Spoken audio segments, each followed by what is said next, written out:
billahi minasyaitonir rajim. Bismillahirrahmanirrahim. Assalamualaikum warahmatullahi wabarakatuh. Waalaikumsalam warahmatullahi wabarakatuh. Alhamdulillahi rabbil alamin. Wassalatu wassalamu ala asyrafil anbiya wal mursalin wa ala alihi wa sahbihi ajmain. Pemirsa, sahabat TPNU Medan yang kami cintai dimanapun berada, alhamdulillah kita kembali ke siaran TPNU Medan dengan narasumber yang berbeda tapi siaran yang sama. Hari ini kita menghadirkan seorang doktor yang sehari-harinya pengurus cabang Nahdlatul Ulama Kota Medan dan juga sebagai akademisi di Kota Medan, terkhusus mengajar di kampus UIN Sumatera Utara Medan. Kita sapa, Assalamualaikum warahmatullahi wabarakatuh, Ustaz. Waalaikumsalam warahmatullahi wabarakatuh. Sehat, Ustaz? Alhamdulillah, sehat. Alhamdulillah. Ini tema kita pada sore yang berbahagia ini sangat menarik. Mudah-mudahan kita semua bisa mendengarkan dan juga mengamalkan apa yang disampaikan oleh Ustadz, yaitu tentang penguatan aswaja di Kota Medan. Sebagai warga Nahdien, sepantasnya dan sewajibnya ini harus kita pahami dan kita ketahui. Tanpa memperpanjang kalam, kepada Al-Ustadz Dr. Zulkifli Nasution kami persilahkan dengan segala hormat. Oke. Terima kasih sahabat pemirsa, sahabat TPNU Medan. Alhamdulillah, wassalatu wassalamu ala Rasulillahi wa ala ashabihi wa man tabi'ahum bi ihsanin ila yaumiddin. Tema ini sangat menarik, terutama bagi kita warga NU karena memang berkaitan dengan aswaja, Ahlus Sunnah wal Jamaah. Ketetapan aswaja sebagai landasan berpikir, landasan bertindak, bersikap di dalam kalangan Nahdlatul Ulama itu bukan muncul serba kesepakatan saat ini, tidak. Itu sejak tahun 1926, sejak berdirinya NU, itu memang sudah khitah di NU ya. Khitah itu adalah landasan berpikir, bersikap, beragama, dan juga bersosial. Jadi NU sebagai jam'iyah ad-diniyah dan al-ijtimaiyah itu sudah punya panduan dasar yang jelas, yaitu Ahlus Sunnah wal Jamaah. Cuma pertanyaannya, mengapa Ahlus Sunnah wal Jamaah? Kan begitu. Terus yang kedua, kenapa harus ini yang diperjuangkan? Kenapa tidak Islam saja? Kan sama saja. Sebenarnya itu bisa didekati dari kajian maupun dari latar belakang sejarah NU itu sendiri. NU ini kan lahir di Indonesia, itu sudah duluan lahir organisasi-organisasi lain. Sudah ada lahir Muhammadiyah tahun 1912, Persis lahir 1925. Tapi kenapa NU 1926? Iya kan? Itu yang pertama.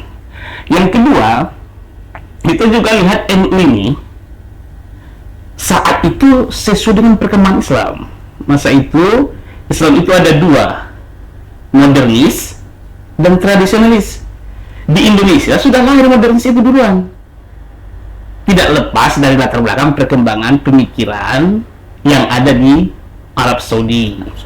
Pada masa itu kan banyak orang Indonesia naik haji, mereka belajar di Arab Saudi. Waktu itu di Arab Saudi sudah berkembang paham Wahabi yang notabene-nya dianggap sebagai pemikiran Islam modernis dan Puritan. Itu untuk pensucian akidah di dalam Islam. Karena sebelum-sebelumnya diduga oleh beberapa ulama banyak muncul budaya-budaya yang akhirnya merusak ajaran agama Islam itu, sehingga muncullah Puritan itu. Yang Puritan itu disebutlah aliran Wahabi yang dibawa oleh Muhammad bin Abdul Wahab. Jadi NU itu lahir adalah karena latar belakang sejarah pertama. Dan kenapa mengambil aswaja juga itu dalam pasal itu. Jadi pada masa itu kita dekati dulu dari sejarah ya, baru nanti doktrinnya. NU itu dia berhadapan dengan orang-orang modernis terutama kaum Wahabi yang ada di Arab Saudi, waktu itu raja ingin mengambil tindakan sikap untuk memurnikan akidah, sehingga banyak yang harus dihabiskan, terutama bukan dihabiskan, artinya ditutupi, seperti tempat-tempat bersejarah. Ya. Terus paradigma atau perbedaan dalam bermazhab, sehingga harus satu mazhab dia waktu itu. Nah, inilah yang menyebabkan itu secara ajaran. Di samping itu, kita juga di Indonesia sedang berjuang merebut kemerdekaan. Tentu kan harus ada usaha bagaimana biar bersatu. Nah, di saat itulah pendiri NU, Kiai Haji Hashim Asy'ari, Kiai Haji Abdullah Wahab Asbullah, Kiai Haji Bisri Sanusi, dan kawan-kawan. Ini kan Nahdhah ya. Nahdhah kalau di dalam kitab Al-Hujajul Qat'iyah fil Mu'taqidat wal Amaliyah Al-Mahdiyah yang ditulis oleh Muhyiddin Abdus Somad. Nah, ini rujukan yang sangat bagus bagi orang-orang NU supaya memahami betul gimana NU itu. Jadi, pada masa itu kita sedang berjuang. Di saat yang sama, Arab Saudi sedang mengembangkan paham Wahabi. Aliran Wahabi itu masuk ke Indonesia melalui Haroki. Itulah kalau kita tidak bisa pungkiri, gerakan Padri di Sumatera Barat, ya kan, gerakan seperti di Jawa. Saat itulah gawat, kita siapa yang memperjuangkan tradisionalisme ini? Di saat itulah lahir NU itu. Jadi Nahdlatul Ulama pada waktu itu mau mengirim utusan ke Arab Saudi yang melalui CCI yang dirubah menjadi menjadi CCC, artinya Khalifah waktu itu. Jadi karena begitu akhirnya NU ingin mengirimlah seorang ulama ke sana, tapi pertanyaannya apa organisasinya? Karena sudah ada CCI ini kan. Akhirnya melalui salah seorang kiai dibentuklah yang diberikan nama Al-Jam'iyah Al-Mahdiyah. Jadi latar belakangnya muncul Aswaja ini adalah dilatar belakangi oleh pemikiran yang berkembang pada masa itu dan juga berkembang dengan melawan penjajah. Yang pendekatan sejarah. Tapi kalau kita dekati dengan pendekatan kajian, ya kan, NU ini ya sangat banyak dengan ilmu pengetahuan. Kenapa begitu? Karena dia kan ahlus sunnah wal jamaah.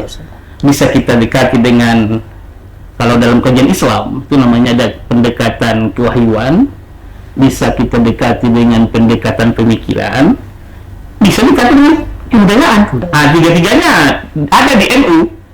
Kalau pemikiran kita sama dengan yang lain, yang modernis, yaitu sama-sama merujuk kepada Al-Quran dan hadis atau sunnah. Jadi sunnah kalau kita orang NU lebih kepada sunnah ya. Baru yang kedua pemikiran. Di tataran pemikiran inilah kita yang sangat berbeda. Kalau di Al-Quran dan hadis kita sama. Tapi kalau di pemikiran kita berkaitan dengan fikih, kita sudah masuk kepada pertama jangan dulu fikih, akidah lah ya. Akidah itu karena yang itu pertama di akidah dulu ya kan. Akidah itu kita sudah jelas mengambil paham Abu Hasan Al-Asy'ariyah ya kan, sama dengan Abu Mansur Al-Maturidi. Itu nggak ada lagi apanya. Itu adalah kenapa itu Ustaz? Kan itu karena kita waktu itu sedang melawan pemikiran rasionalis. Ya, waktu itu kan aliran Jabariyah Qadariyah kan ada. Jadi waktu itu kan Abu Hasan Al-Asy'ari tampil di situ. Di antara dua pemikiran yang berbeda ini dia berada di tengah-tengah. Itulah wasatiyah tadi kan. Baru selanjutnya ini yang diambil oleh orang NU secara teologi. Sedangkan secara fikih mazhab yang 4. Itulah kenapa lambang NU itu ada bintang 4 satu di atas ya kan. Satu itu melambangkan Rasulullah SAW. Yang kedua lagi, 4 lagi adalah untuk sahabat Rasul dan juga mazhab yang 4 lagi. Sehingga semuanya jadi 9. Itu pula lah katanya menjadi simbol dari para wali songo. Jadi kesimpulannya secara pemikiran kita disitulah yang sangat jelas bahwasanya kita mengambil posisi Asy'ari atau Ahlus Sunnah Jamaah itu, sedangkan di posisi fikih kita mengambil 4 mazhab. Baru jadi kalau saya melihat ini memang betul-betul hati, sudah hati, iman, terus akhlak. Di tasawuf orang NU mengambil Imam Junaid al-Baghdadi dan Muhammad al-Ghazali. Jadi sempurna pemikiran ini. Bagaimana menyerapkannya? Di amal. Disinilah terbukti bagaimana mengamalkan pemikiran ini. NU di Indonesia nampaklah dalam bentuk sakopah atau kebudayaan.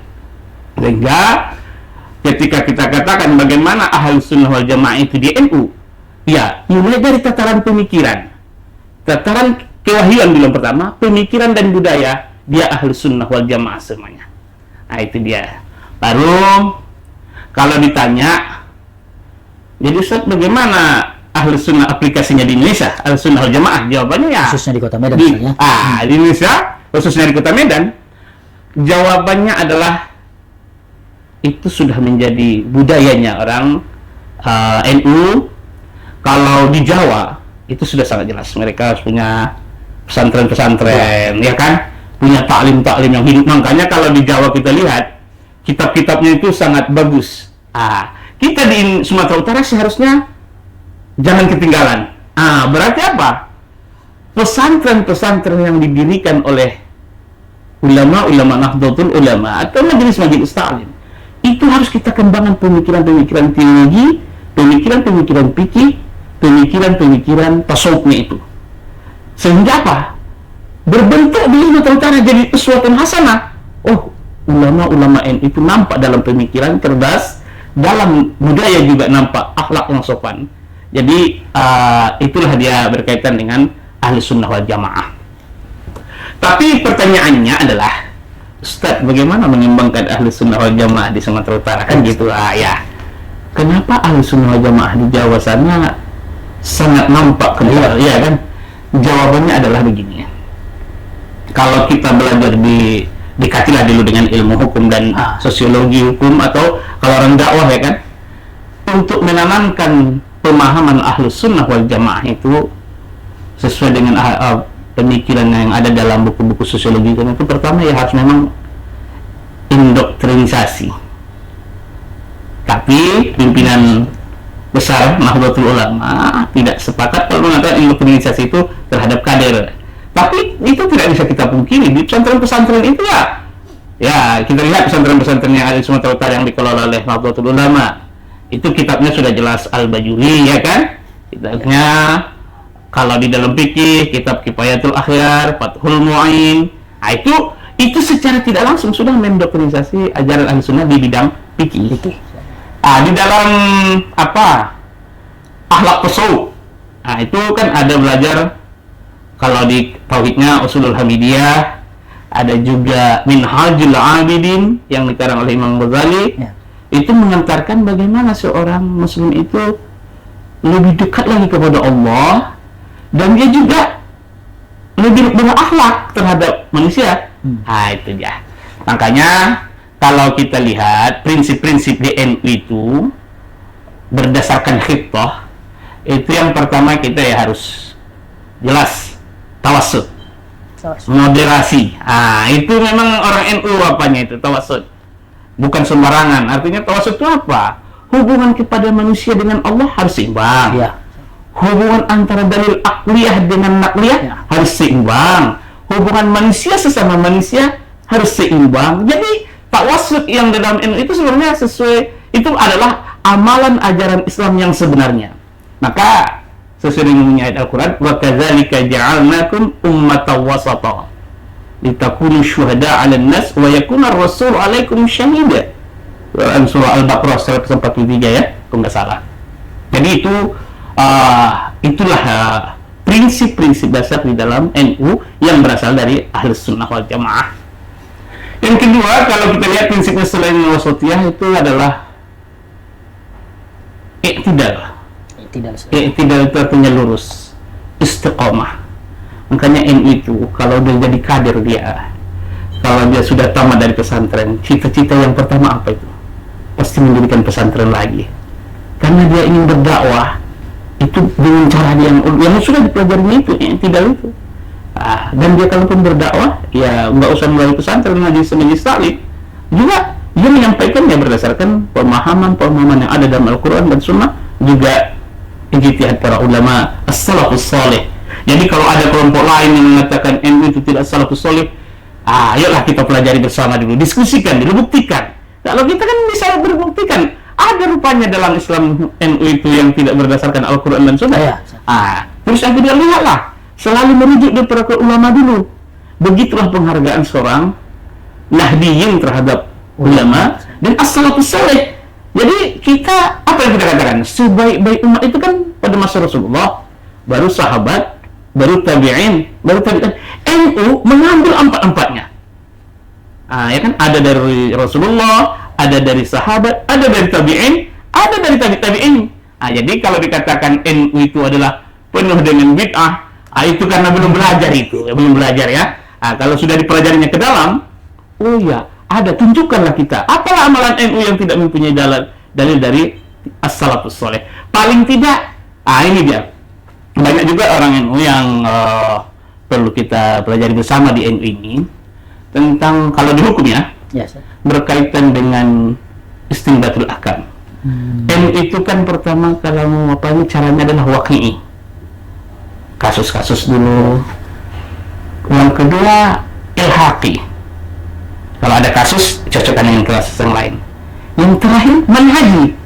Jadi itu perbedaan dengan yang lain. Kalau yang lain langsung Al-Quran dan Sunnah, umpamanya katanya kan manhaji dia langsung. Kalau kita tidak, waqi'i dulu, baru ilhaqi, baru manhaji. Kenapa begitu? Karena untuk memahami kenapa itu muncul pendapat hukum itu seperti itu, kenapa akhlaknya itu seperti itu.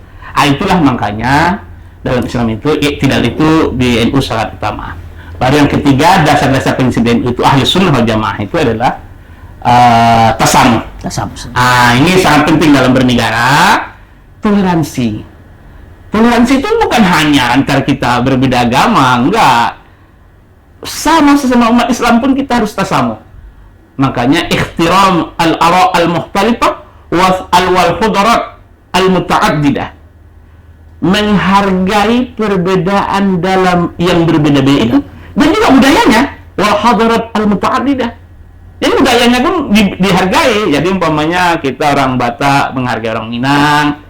Makanya sangat cocok betul sekali ahli sunnah wal jamaah itu diterapkan versi itu di Indonesia, karena kita sangat menghargai perbedaan itu, tapi kita tetap sama dalam berbangsa dan bernegara. Makanya jangan heran kenapa NU berjuang kalau NKRI itu harga mati. Makanya itu lihat saja mulai dari awal, sejak mulai dari Kiai Haji Masyam Asy'ari yang dilanjutkan oleh Wahid Hashim, diperjuangkan di PPKI, sampai di masa Orde Lama lahirnya NU menjadi partai politik, sampai di masa Orde Baru NU tidak lagi jadi partai politik. Kenapa masa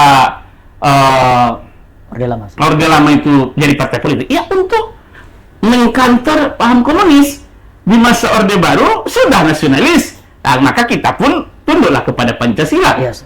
Jadi itulah yang ada tasamuh. Baru yang keempat, kalau kita perhatikan filsafat, kalau dalam disertasinya kader NU Pak Abdul Halim, dia katakan ya prinsip yang keempat itu adalah juga di samping iktidal, tasamuh, juga ada juga berkaitan dengan apa tuh namanya, amar ma'ruf. Itu hitoh juga ada, itu jelas di hitoh kita berdasarkan muktamar yang terbaru. Ya kan, amar ma'ruf nahi mungkar. Itulah dasar-dasar yang ada di dalam Nahdlatul Ulama yang dikembangkan menjadi pemikiran. Makanya lahirlah paham tasamuh, paham islahiyah, reformis. Itu ada di dalam Nahdlatul Ulama. Ada paham tasamuh, reformis, dan juga islahiyah tadi ya. Baru tatawur. Islam NU itu dinamis. Jadi makanya jangan dipikir, oh kan sudah mengambil posisi ini, Tidak, dalam berbudaya kita terus berkembang. Makanya jangan heran kalau di NU itu di dalam partai politik pun berbeda-beda mereka, karena memang dinamika berpolitiknya juga berkembang. Karena itu adalah bagian dari filsafat atau nilai-nilai dan pemikiran yang ada dalam NU. Terima kasih Ustadz. Alhamdulillah memang sore yang berbahagia ini sungguh sangat luar biasa apa yang disampaikan Al Ustadz. Jadi terkadang orang belum paham ini Ustaz. Sikit-sikit apa yang diamalkan NU bid'ah katanya. Sikit-sikit apa yang dikerjakan NU bid'ah gitu. Apa karena kecintaannya tentang NU atau tidak paham karena NU itu Ustaz? Ini perlu juga kita luruskan terkadang orang-orang yang sikit-sikit bid'ah katanya Ustaz. Saya melihat begini. Sebenarnya kalau kita lihat sejak masa Rasulullah, memahami kebenaran itu kan kadang-kadang dari berbagai aspek, ya kan? Sahabat juga begitu, makanya muncul mazhab Iraqi, ada mazhab Madinah, ya kan? Itu setelah Rasulullah sudah ada. Terus berkaitan dengan kok sikit-sikit bid'ah yang diselesaikan kepada NU. Kalau menurut pemahaman saya, yang pasti itu adalah karena fa'innahum la ya'lamun. Itu dia, makanya tugas kita menyampaikannya. Ketika kita dikatakan adalah bid'ah, ya kita jawab. Terus kita jawab dan kita diskusikan apa yang dikatakan kami bid'ah itu. Kan selalu yang dikatakan bid'ah itu kita biasanya tahtim, ya kan? Tahtim. Apalagi berkaitan dengan sholat tarawih. Apalagi ya, kalau ininya, ini kan furu'i ini, dan furu'inya pun bukan tidak berdalil, sangat berdalil. Cuma kalau pula dilihat dalam Al-Quran dan Sunnah langsung dikatakan mana dalilnya mengatakan Yasin membaca di hari Jumat, ya nggak ada. Sama yang tunjukkanlah kepada kita mana dalilnya untuk membentuk negara. Nggak ada kalau secara bentuklah negara katanya, nggak ada. Justru yang ada prinsip-prinsip bernegara kan. Makanya kalau kita lihat disertasinya Bapak Profesor Jesuyuti Pulungan itu, yang disampaikan nilai-nilai yang ada dalam Piagam Madinah, nggak ada disebutkan tentang negaranya. Ya kan artinya. Tapi kalau Daulah Umayyah dan Daulah Abbasiyah, yang memang pada masa itu kita yang sedang unggul. Kita di Indonesia kan sudah terjadi beberapa perbedaan. Kenapa enggak itu dikatakan juga bid'ah? Jadi menurut saya, seperti pertanyaan tadi, kenapa itu ada selalu dikatakan bid'ah? Kalau menurut saya secara pribadi, setelah kita berdakwah di lapangan dan kita belajar, kita lihatlah masyarakat itu karena mereka memang belum tahu. Kalau sudah tahu, kita jelaskan, begitunya rupanya. Contohnya saya katakan, nggak usah jauh-jauh. Berkaitan dengan apalah ya, kalau asal sunnah kita ini kan, kalau sholat sering setelah berdoa, pusat tangan. Lihat, saya setelah memahami apa yang disampaikan oleh Imam Muhyiddin Abdul Somad dalam kitabnya tadi saya katakan tadi, Al-Hujjajul Qat'iyah fil Mu'taqidat wal Amaliyah An-Nahdiyah. Ternyata itu ada dalam Musnad Ahmad bin Hanbal. Musnad bin Hanbal juga berkaitan dengan membaca ayat-ayat Al-Quran, kullu tahmidin shadaqah wa kullu tahlilatin shadaqah, kullu tasbihatin shadaqah. Itu Imam Ibnu Taimiyah juga ada. Imam orang-orang kawan-kawan kita yang mengatakan kita itu bid'ah, kan merujuknya kepada Imam Ahmad bin Hanbal, merujuknya kepada Imam Ibnu Taimiyah, sama imam kita. Cuma cara pandang kita berbeda. Itu saja. Berarti kalau ini kita jelaskan kepada mereka, insya Allah juga mereka memahami. Jadi yang mengatakan kita itu bid'ah itu fa'innahum la ya'lam, karena mereka belum tahu saja.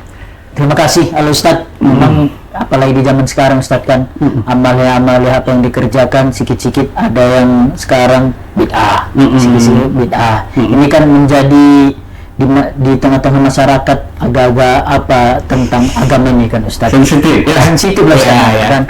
Nanti apa yang dikerjakan sikit-sikit ya. Ini perlu juga. Alhamdulillah sudah berbahagia ini kita dengarkan penjelasan Al Ustadz. Jadi tanpa memperpanjang kalam juga kami kepada Ustadz untuk closing statement Ustadz.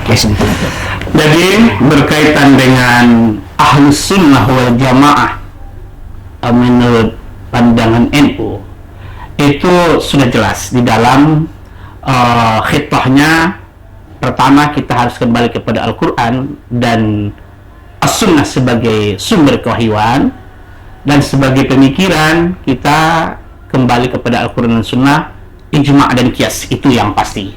Itu kita harus tidak ada lagi bergerak dari situ. Akan tetapi kalau di dalam pemikirannya berkaitan dengan tauhid, akidah, kita sudah merujuk jelas ke Al-Asy'ari, Abu Hasan Al-Asy'ari sama Abu Mansur Al-Maturidi. Sedangkan berkaitan dengan fikih, kita yang 4, bukan hanya Syafi'i sebenarnya, empat-empatnya, 4 mazhab kita kembali, dan boleh dinamikanya terus bisa berkembang sesuai dengan ijtihad yang baru. Jadi kita mengambil fikih yang 4 itu jangan hanya furuknya, usulnya juga. Jadi di dalam orang NU juga ada istihsan, ada.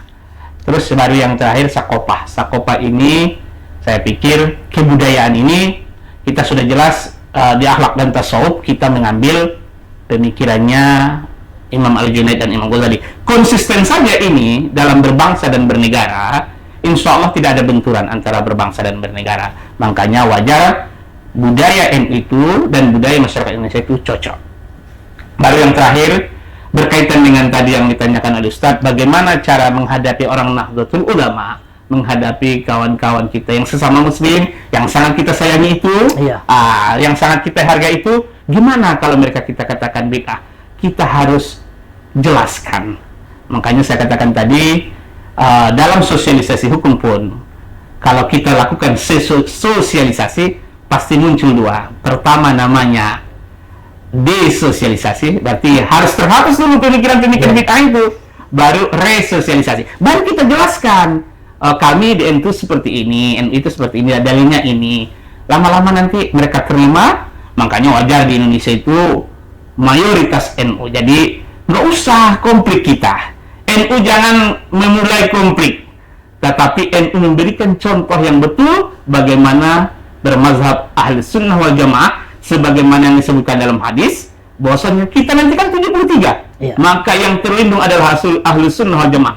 Itu mudah-mudahan salah satunya dia adalah NU, Nahdlatul Ulama, yang mereka disebut dengan Nahdiyin. Terima kasih kepada Al-Ustadz. Alhamdulillah pada sore berbahagia ini kita sudah jelas mendengarkan kajian-kajian yang disiarkan oleh sahabat TV NU Medan. Mudah-mudahan ini adalah ajang momen untuk beribadah yang sangat luar biasa bagi kita, dan juga hilapiah-hilapiah yang ada untuk dipersatukan, bukan untuk dipertentangkan. Pemirsa sahabat TV NU Medan yang kami muliakan, alhamdulillah sore berbahagia ini kita sampai di sini saja dulu. Jangan lupa selalu dengarkan dan juga kita menonton TV NU Medan.